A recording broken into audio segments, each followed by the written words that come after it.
Welcome back, everybody. It's Austin from Mid-Tier Thoughts. Today we're going to be diving into training and some different and unique ways that you can get some time on the trigger and kind of build up your reps and your skill sets. One of the best things I think you can do for just about anybody, as long as it's available near you, is do an IPSC or USPSA match or some style of course that is structured in that manner. So, for example, in the video that you're seeing here and the next couple you'll see soon, this is at a local range where I'm at, which if you're in the Northwest, Pacific Northwest, sharpshooting indoor range and gun shop in Spokane is a great place to check out. So every Thursday they do what's called a fun shoot. So this is kind of a shoot and move course, kind of inspired by USPSA. It is a one section course of that. You can shoot and move. There's generally about 20 to 25 targets. There's shoot targets. There's no shoot targets. Barricades, walls, it's all set up in different ways. You can generally do pistol caliber carbines, 300 blackouts, or pistol caliber weapons, sidearms, things like that. So it's a great way to get some reps in, doing it relatively inexpensively, and a good way to test out your kit. So the nice thing is that you do get timed and you are judged by score. So if you treat it right, you can kind of use that as a gauge to kind of see where you're at, where your skill set is, and use that as a way to challenge yourself to beat your last score and to beat your last time, and really see if, you know, that slow is smooth and smooth is fast as you kind of build those reps, learn the skill sets, get that time behind the trigger, and really kind of master your weapons platform, as well as making sure that, like, is all your kit in a way set up in a way that actually helps you out whenever you're doing something like this, and kind of puts you under a little bit of pressure. Obviously, you're not getting shot at, no one's getting hurt, so there's not quite that pressure there, but you do have the pressure of trying to want to compete and do your best and really get a good score. So I think that doing something like that is an excellent way to be able to really test your skills. The other thing that this really builds to is that weapons manipulation and the idea of really knowing, like, hey, do I know how to do my reloads on the fly? Can I just look and do them really quick? How quickly can I get that new mag in? How quickly can I run my gun? Or in the video that you just saw here, is all my stuff good to go? Is I make sure my red dot's on before I start the course? Been there, done that. It's nice to be able to get in, test those gear, and make those mistakes while you're doing this. Another thing as well is it's really good for fitness. You'll notice in some of these videos I'm a little thicker than I am nowadays, and some of the doing a lot of this has really helped. I'm one of those guys, I hate going to the gym. So doing courses like this, especially some of these outdoor ones where I can really move and run around and test my limits in cardio, is a great way to get my cardio in as well as get in my training and really kind of humble myself to see where my physical fitness is at and what I need to improve on. Like I said, I'm a little thicker in the middle in some of these videos than I am nowadays, and this has been a huge part in my fitness journey on trying to get a little bit better and to better myself physically, as well as really test out my kit and different kit concepts. I'm a big fan of belt kit. As you can kind of see here, my butt pack is kind of bouncing around all over the place. So I've done some gear modifications and changed things up over the years as I've kind of seen what works best and what doesn't, as well as you kind of get uncomfortable and start doing things with firearms on your body and around you that you might not normally do, to really see if things really work well where they're at, or, you know, what if you're put into some of these more unconventional situations and you need to do certain tasks with your stuff on you. Does it work? Nice. Can you make it work? So I think that this is, again, another really good way to get into that. Also, it's a great way to build community, especially if you either are doing this with friends or if you know people who are doing this, if it's a shooting club, whatever it is. If you can get into something like this and you can start doing this on a regular basis, if you're one of those people who doesn't really know how to find your tribe or find your community, this is a great way to do it.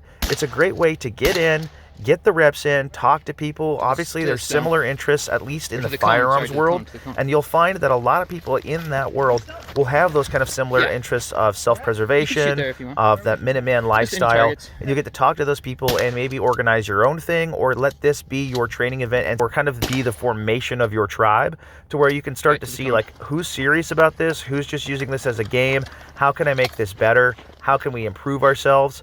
Some of the people have given me great advice, and a lot of times these people will be truthfully honest with you, and they will be honest to the point where you may not necessarily like it. I mean, nothing is more humbling than the dude telling you, hey man, you're a little hefty, you should probably lose some weight if you want to keep doing this kind of stuff. Nothing kicks me into gear more than that, than kind of that friendly bullying to get you into either getting better gear, better kit, better equipment, better fitness, whatever it is. Because again, fitness is a huge part of this. So I think that as a training aspect is absolutely huge and should not be overlooked. Next stump on your right there. Actually, you gotta keep going, I think. Another aspect of this, whenever you're training with other people and you're getting into different type of shooting events or different types of training, at least whenever it comes just to the firearms world and the firearms side of things, is don't be afraid to kind of do something that might be more unconventional or set up a fun shooting competition like this that requires you to do things that are out of the norm. On your left. We all go to the flat range. We all go out there and shoot on, you know, a 50-yard flat thing of gravel. And there's nothing wrong with that, and there's a time and a place for that. But sometimes it's nice to be able to shoot, move, and communicate and do things a little bit differently. Also, if you've got friends that have fun range toys, that's a great way to get into this as well and get people in to kind of get people excited about wanting to train. But also, don't be afraid to go shoot in the dark. If you have an area where you can go shoot in the dark, maybe an outdoor range or a piece of land, something like that, that allows you the opportunity to be able to go out and shoot in the dark. A lot of people don't do that enough. Even if you don't have night vision, a lot of friends of mine, we do a thing we call White Light Wednesdays. So kind of the idea was we would all get together on a Wednesday night, kind of middle of the week, so we still have our weekends free.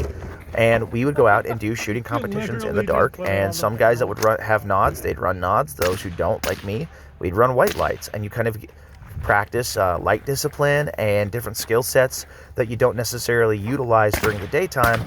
Especially you start to notice certain things in the dark, such as how much your smoke from your muzzle flash, or how much smoke whenever you're running a suppressor, for example, the powder smoke and the powder burning actually obscures your target in different types of environments, or whenever it's more humid out, or when it's wetter outside. How does that affect things? How does the cold affect your weapon? How does the heat affect your weapon? Learning these different kind of things can be really beneficial to you, as well as doing it in a fun environment can make you want to do this more and to learn more. And again, you're always trying to better yourself and better your skills and see, you know, how if all your equipment works as well as you thought it did. One thing I've learned personally from doing this is I've definitely had to reset my gear, whether it be battle belt, plate carriers, or the way I have my weapon set up, just based on certain things that I've noticed whenever I run some of these drills with my buddies, or we see different people's ways of thinking and how they're running drills, how I'm running drills, and really kind of compare and contrast to see what's working for people and what's not. So having multiple ideas going on with different people and different ways of doing things is a great thing, because you can kind of bounce those ideas back and forth and see what works and what doesn't. But also, again, you have that friendly competition and people to keep you honest. So you're not just getting high on your own farts and trusting that like you're some kind of tactical guru that knows everything you're talking about. Because trust me, nothing is more humbling when you're out here doing this with your friends than talking that big game, being like, oh yeah, I got this, I know what I'm doing, and then going out and absolutely bombing a stage. And we've all been there, we're all humble about it, and we all keep growing. And having those guys that can be out there to support you and support you in that growth, I think is really big and works a lot towards building that sense of community and making you feel not like you're alone in this. Because I know that a lot of us in this kind of Minuteman lifestyle, especially those of you guys who may not have found a trap yet, it can feel like you're kind of against the world, or that you're all alone because your interests, things like that, you can't talk to people at work about them, or depending on your environment. You just kind of feel like you're kind of isolated. So it's nice to be able to try to find a group like this. And again, the easiest way to do it is just to go out and see if anyone wants to go have a range session. You can get into the tactics, you can get into medical, you can get into the comms and all of that stuff down the road. But build the foundations with something that's fun and entertaining for people that also gives you some sort of training value. They're stealing our tea. Another thing, too, that's really awesome about having a group of people that you can go out and train and shoot with is having access to a bunch of different platforms and different firearms outside of what you may already have. Most gun guys will tell you, and most of us already know, that if you are a gun guy, you generally like to kind of share your stuff back and forth to where, hey, you know, as long as you've got ammo for it, you can try my stuff out, or I'll try out yours. So what you're seeing here on the screen is one of the things we tried one time is kind of our version of gun game. We all brought out all of our oddball types of firearms. Right here, I'm shooting one of my infields. So later on, I'll be shooting a 5.56 AK. And kind of the idea was we would all pick a gun for the other person out of the menagerie of guns that we chose.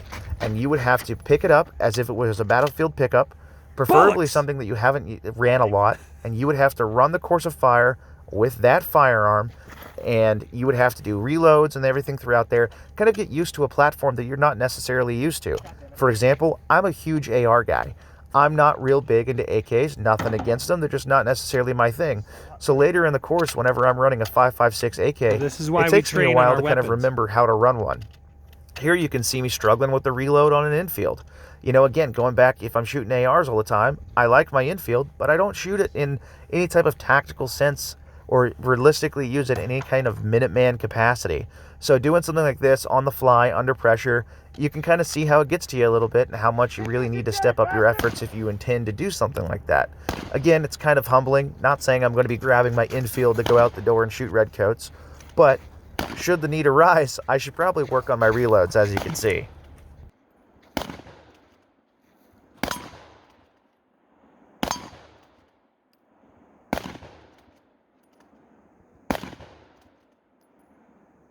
Tally-ho! Plus, remember, another big aspect of this too is nobody said that 114.94. training has to be ridiculously serious all the time. It's okay just to have fun with it. It's okay to go out there with the boys, show off your stuff, have a little fun, have some reps, some friendly competition, and see what happens. So it's a great way to have that community and start to build a bit of brotherhood as well as a little bit of trust and kind of really learn from each other and learn who's good at what. You know, maybe you've got a guy who's great at shooting pistols, sucks at shooting rifles. I know guys like that. Guys that are, or there's guys that are out there that are good at both. In my friend group, we happen to have a guy who does the tactical games a lot. The lessons learned from the stuff that he does are entirely different from someone who just runs USPSA or someone like me who does maybe a little bit more Minuteman themed stuff and doesn't have a chance to shoot a lot of those competitions as much. So we all bring something else to the table, and we all have different thoughts and opinions on how we can do different things. So it's a good way to kind of bounce those ideas back and forth off of each other and learn from each other in the different ways that we can do things.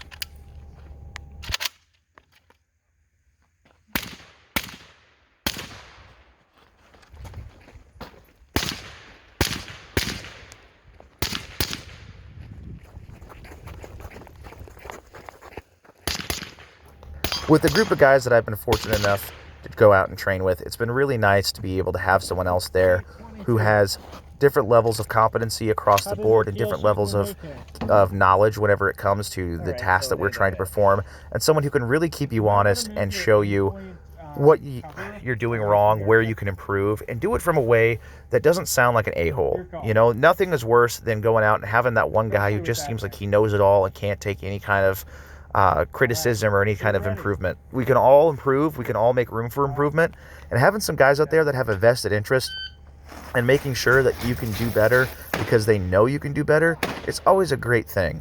Also, never be afraid to go out and do some wild stuff. You can see here in the video that we kind of set up our own little CQB course with a little bit of kill house type of vibe to it. That's another awesome thing that you can do is if you have buddies with you, you have more resources with different things you can bring to the table. We all kind of brought some tarps and sticks together to be able to make this all together, and we made our own little kill house with this to make different styles of courses. We do something that's out of the ordinary. That's not something we necessarily do every day. It's not all the time flat range stuff. It's something a little bit different. We can kind of mix and match what we do and make something unique and fun that we can all get something out of and kind of practice. Also, it's nice to go out there and kind of compare gear and compare kit and everything with each other, not in a way to be douchey, not in a way to show off, but in a way to kind of get different ideas and see, hey, how does this guy have his rifle set up? Oh, maybe he's doing certain things I didn't think about. Hey, what's this piece of equipment? You know, for example, seeing different people's light covers, maybe some from the 100 concepts, some from people who have made their own, and different ways of thinking and the concepts behind their gear and why they have things set up their way. Why are certain mag pouches in certain places that maybe you wouldn't think of? Maybe they have pieces of gear that you might have that you wish you didn't, or vice versa. One of the things I think that some of the guys looked on my kit that kind of made them wonder was I have a paint key on most of my gear, and it's tied off by 550 cord, and the idea is to use it to strip bad rounds out of the chamber of my AR-15. And it was something that some people hadn't thought of before. There was different things that they had that I hadn't necessarily thought of before. So it's awesome to go out there and, again, test your gear and test your kit, but to run it against other people who can also look at your gear and your kit and be like, okay, does this actually make sense the way you have things set up? Or maybe there's something that you're doing that you could be doing better. Or, hey, you know, your gear's not set up properly. Like, things like that are really helpful. Also, once you do get into a group and you do kind of start training together, I think it's really beneficial to go out and set some kind of standard, have some kind of qualification, or at least an initial round of something to kind of see where does everybody kind of fit in at. How is everyone doing? Also, if different people have different backgrounds, you get access to different levels of knowledge and different things to train for that you may not have thought before. For example, here's my buddy teaching all of us kind of how to shoot and move around a vehicle. So remember, guys, go out there, have fun, get some training in, get the reps in. The biggest thing with this is you got to make sure that you're having some kind of fun with it, right? Because if it sucks just for sucking's sake, a lot of times you're not going to go out there, you're not going to do it, you're not going to want to train. So you got to have a little bit of that wants to go out there, that wants to get dirty, wants to get wet, wants to get muddy, wants to have fun. And it's a lot easier to do that with the boys than it is to do it by yourself. So go out there, get your training on, test out your gear, test out your kit, have fun, and make sure that no matter what you're doing, you're out there to try to better yourself, better your community, and better your family. Until next time, guys, stay safe, keep training, get those reps in, and we'll see you on the next one. Breathe.